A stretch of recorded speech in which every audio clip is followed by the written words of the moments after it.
Hi, my name is David Lepofsky.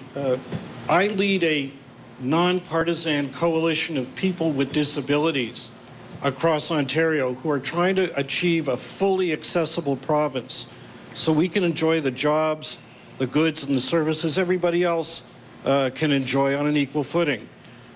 As you know, Mr. Hudak, we've, for the 5th election in a row, asked all the parties to commit not to cut the gains we've made and instead to take specific action to improve things. The only leader of the major parties who hasn't is you. And I want to ask a very clear and simple question.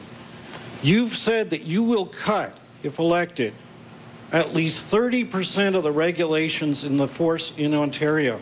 Will you promise that off of that chopping block, you will not cut the accessibility regulations that we've fought for over the past 5 years and only recently won? Will you commit that you will not cut those regulations? Well, David, listen, thanks for being here, and I've enjoyed working with you in the past in moving legislation through the House and the advice that you've given to me in my capacity as leader of the Ontario PC Party and if I get a chance as Premier of the province. So anything we would do to change our regulations with respect to those with disabilities would be to help improve things, to help get better access, to help people move forward, to help them get jobs and move into the workplace if they want to. And I'll give you one example of some of the red tape that we need to clear aside to help people with disabilities.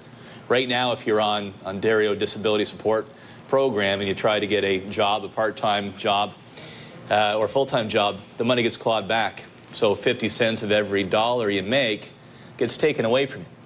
That's a disincentive. If somebody wants to get out there in the workforce, we want to help them do that, to get in a full-time job, part-time job, and to help as best as we can to contribute back to society. So there's an example of something I think we'd agree upon to help clear aside, to allow more people to move into the workforce. And moving forward, David, I look for a chance to work with you to make sure we can help move even more people and make sure they have access to the right buildings, they can get into the government offices, they get the services that they need as citizens here in the province of Ontario. I think one of the most important things that you to judge a society by is how you treat our most vulnerable. Could you just say yes? Yeah, I think I answered your question. Like, there's some red tape I think we need to move aside that actually holds people back. Why, if somebody is getting into the workplace, why in the world you'd punish them by taking 50 cents off of every dollar that they make? I think we want to reward work in our system and those that have disabilities to help them when they want to get a job to move into the workplace.